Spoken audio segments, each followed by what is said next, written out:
Offusqué de voir qu'un colloque portant sur l'apartheid et l'occupation attribuée à Israël puisse être organisé à l'intérieur même du Parlement israélien à Jérusalem, ou est-ce qu'au contraire il faut saluer ça comme bien une ouverture tout à fait démocratique de la part du Parlement israélien? En tout cas, cela fait beaucoup réagir en Israël ce soir, notamment dans la classe politique. On a vu pas mal de réactions, on a vu celle d'Itamar Ben-Gvir qui était particulièrement virulente, mais il y en a d'autres aussi, même si elles sont plus modérés, qui sont donc choqués par cette organisation. On va en parler avec nos invités. Roni Edric est avec nous ici. Bonsoir. Ça va ? Vous êtes le fondateur de The Peace Factory, l'usine de la paix en Israël. Et on est avec Sarah Nissani, qui fait partie de l'organisation Im Tirtzu.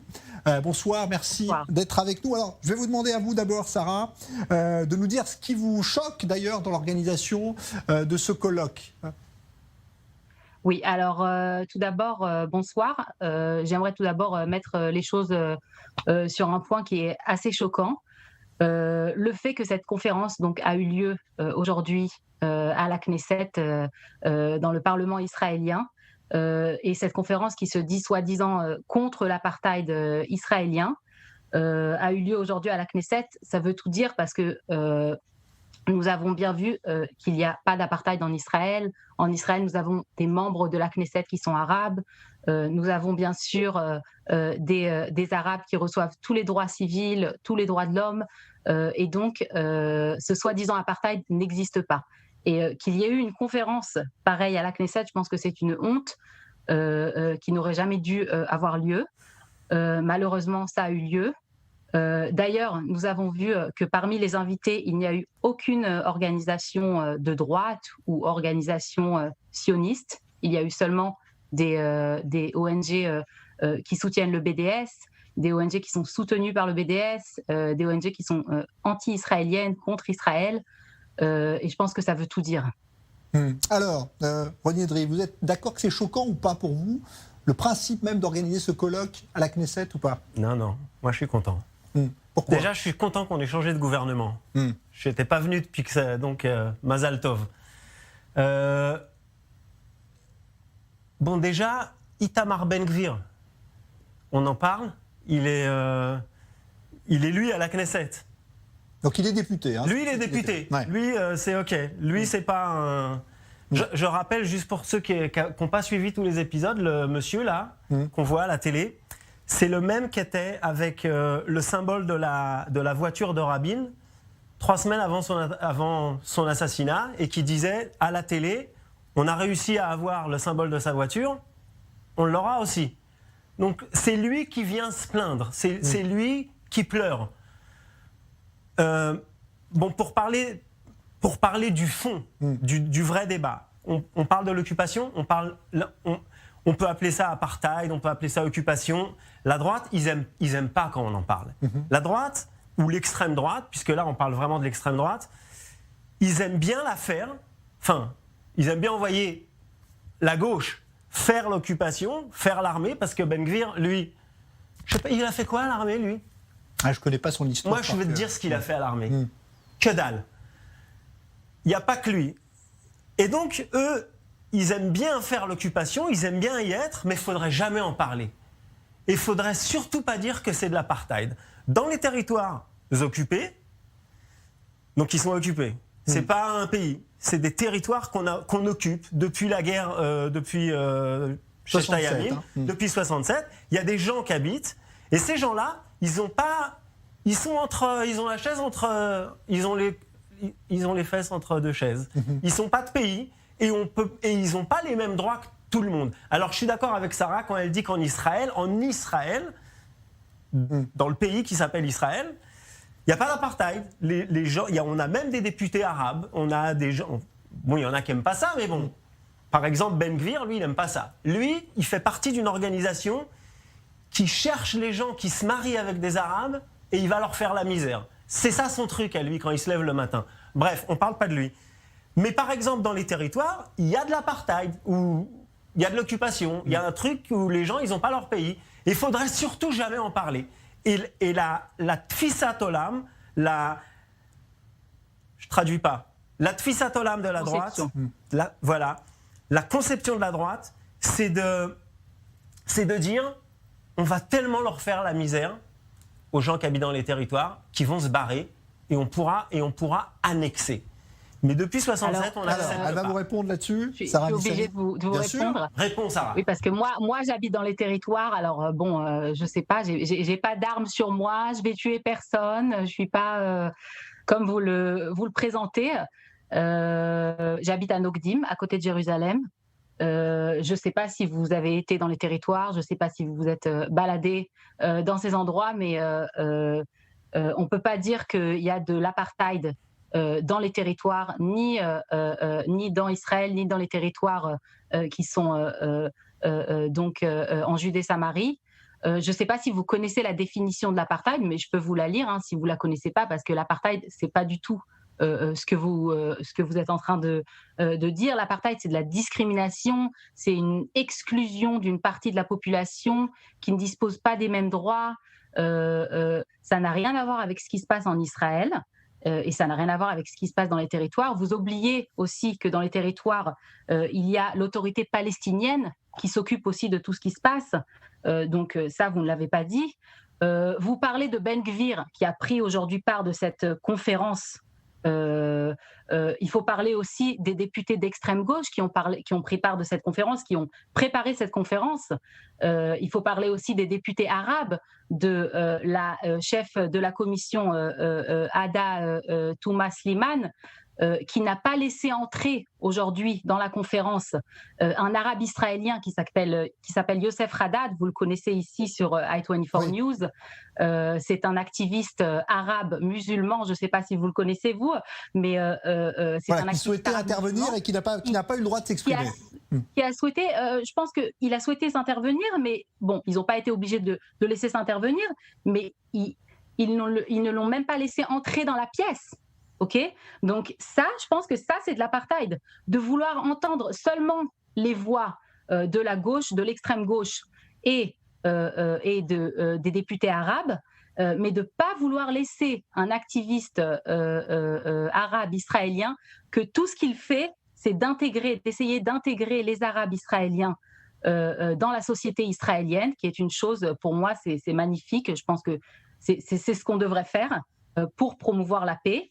Et malheureusement, ils ne l'ont même pas laissé entrer, donc il est resté dehors. Vous pouvez rentrer sur son Facebook et voir exactement ce qui s'est passé, les vidéos. Je trouve que c'est une honte et je trouve que ça, c'est l'apartheid. Ça, c'est l'apartheid en Israël. Je ne pas vouloir écouter d'autres voix. Excuse-moi, Sarah. Ouais. Je reviens sur la phrase d'intégration de notre cher Netanyahou. Ravim noarim la kalpiot. Les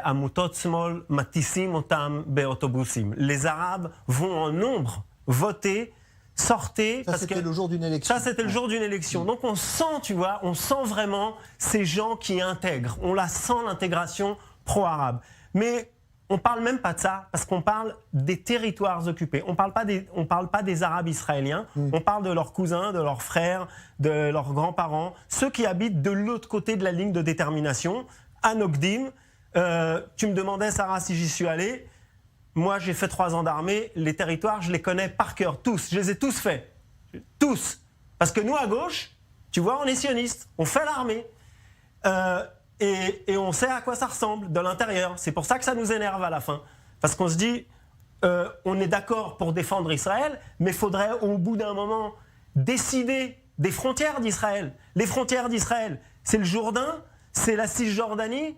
C'est quoi ? Et ce fait de ne pas décider, c'est toujours le même débat. On l'a eu 10 fois, on l'aura 100 fois. Tant qu'on n'aura pas décidé de ce qu'on fait avec cette chose qui s'appelle les territoires occupés, il y aura cette chose qui s'appelle l'apartheid. C'est-à-dire des gens qui habitent dans un endroit, qui n'ont pas de pays, qui n'ont pas tous les droits, qui ne peuvent pas voyager comme ils veulent, qui ne peuvent pas envoyer quelqu'un à un hôpital comme ils veulent. Et on est d'accord qu'il y a l'autorité palestinienne, on essaye d'organiser, on essaye de faire un espèce de mishmash, mais on fait tout pour qu'ils n'aient pas un pays. Et tant qu'il n'y aura pas 2 pays entre le Jourdain et la mer, on sera dans la merde.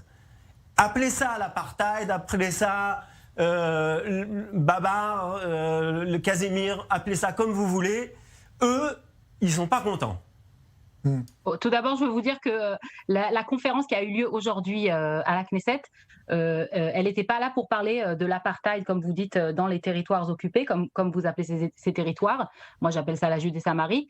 D'ailleurs, moi aussi, j'ai fait l'armée pendant 2 ans, pas pendant 3 ans, mais j'ai vu exactement ce qui se passe à l'armée. Je ne suis pas d'accord avec vous. Je pense qu'il faut régler ce problème. Je suis d'accord avec vous. Il y a un vrai problème. Le gouvernement doit régler ce problème qui s'appelle les territoires de la Judée-Samarie, doit essayer de comprendre ce qu'elle fait avec tous les gens qui habitent là-bas. Mais la conférence d'aujourd'hui, les députés arabes qui étaient assis aujourd'hui dans cette conférence, dans la salle d'ailleurs, qui s'appelle la salle de Jérusalem à la Knesset. J'ai travaillé pendant 3 ans à la Knesset. Cette conférence a eu lieu dans la salle de Jérusalem, ce qui est encore plus honteux. C'est des députés qui veulent changer l'État d'Israël, qui veulent créer ici un nouvel État. Et pareil, comme ces ONG qui ont été invités, ces organisations donc qui ont été invitées dans la conférence, c'est des députés qui ne nous parlent pas seulement, comme vous dites, de ce qui se passe dans les territoires, mais aussi qui viennent nous dire qu'Israël n'a aucune légitimation de vivre ici, au Moyen-Orient. Aucune légitimation. Okay, et ça, il faut en parler. Et il faut dire aussi que c'est. Je vous invite à connaître ces députés, à écouter ce qu'ils disent. Ada Touma Slimane, j'ai été à plusieurs de ces conférences, de ces commissions. Elle dit des choses très extrêmes. Elle est. Donc c'est la liste arabe unifiée en fait. Ce sont eux qui parlent d'apartheid pour Israël aussi, parce que c'est ça le débat. Je représente, juste pour être clair, je ne représente pas la liste arabe unifiée. Pas terminer mes choses. Malheureusement, notre gouvernement, qui est basé sur des députés qui soutiennent le terrorisme et qui n'ont même pas honte de le dire, ils le disent à voix haute, ils soutiennent le terrorisme. Si c'était sur le bateau de la Marmara, si c'était dans les derniers événements qui ont eu lieu en Israël, ils viennent et ils soutiennent le terrorisme à voix haute. C'est pas étonnant qu'une conférence pareille a eu lieu aujourd'hui à la Knesset. Je pense que... Donc vous liez ça à la nouvelle coalition, hein, vous liez ça au nouveau gouvernement, Sarah? Je lis ça au nouveau gouvernement, mais je pense aussi que c'est...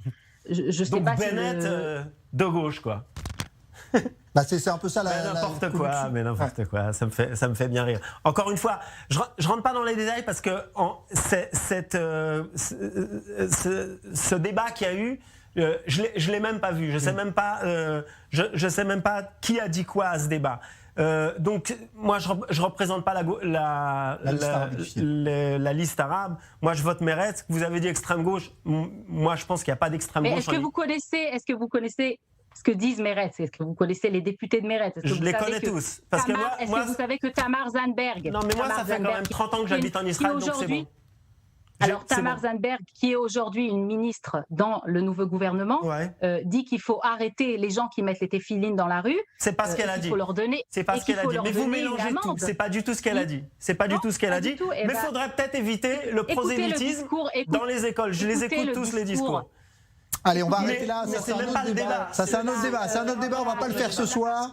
Bref. Merci Sarah Nissani. Merci. Une chose très courte, 5 secondes. Les 6 organisations qui ont aujourd'hui pris part de cette conférence, ce sont des organisations extrêmes. C'est B'Tselem, c'est Yesh Din, mais c'est Shorin Stika, c'est Gisha. C'est des organisations la vraie extrémité en Israël, c'est vous. En fin de compte, la vraie extrémité, c'est une tirtou. Vous me laissez pas parler, non, parce que vous avez eu votre temps de parole, et quand ça a été à moi de parler, comme une vraie extrémiste, vous on arrête là, merci. Merci Sarah Nissani, merci Roni Edry. On arrête là. Les extrémistes qui pleurent. On arrête là, on parle d'innovation pour terminer.